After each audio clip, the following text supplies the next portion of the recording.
What parameters would y'all use to indicate a niche fighting game? Is Street Fighter Cross Tekken niche because it died fast, even though it was a major release? Or Marvel Infinite, because Marvel players played it, still played it, though Infinite isn't? Yeah, how do you determine one versus the other? It is... That kind of taxonomy, I think, is really interesting and really worth, like, exploring.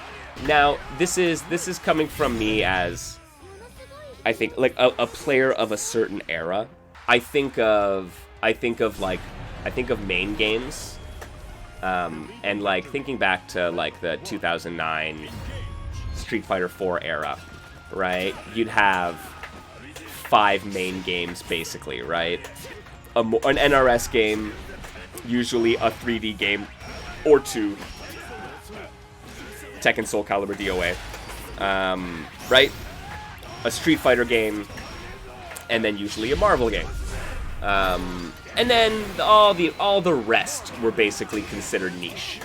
But that's a little different these days with the life of the way side games at tournaments work. And the significant increase in the amount of them. Street Fighter, okay. So, like, is Street Fighter 1 unknown? No. Is it a niche game in terms of the FGC? Yes, because realistically, how often do you see people playing that game, right? Being a known quantity doesn't make you, I guess, mainstream, for lack of a better term. Being a game that is a known quantity doesn't make you mainstream or not niche. Tatsunoko vs. Capcom was an EVO game, right? An EVO main stage game.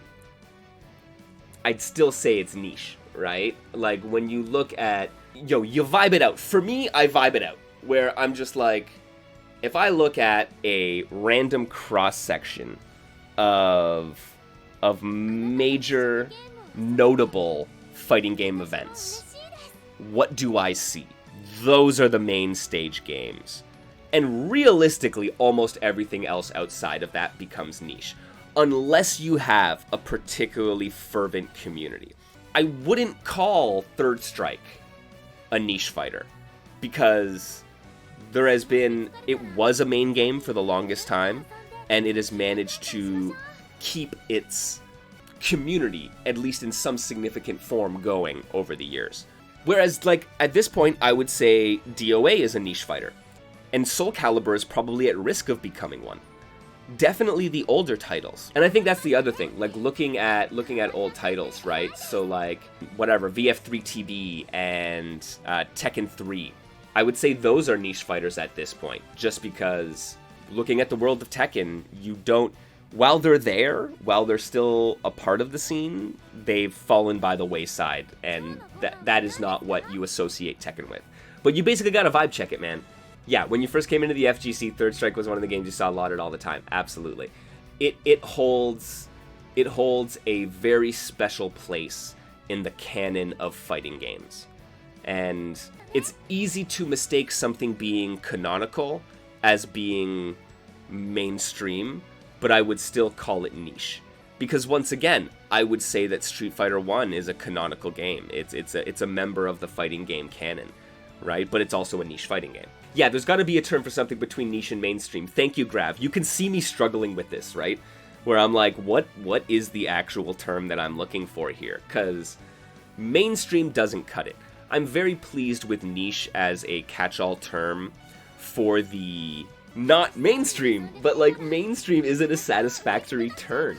It's better. It's definitely, popular is definitely better than mainstream, but it still has some of the same issues. I can go niche and popular. I think that's probably the best place to go for now. We have to invent a new word for it.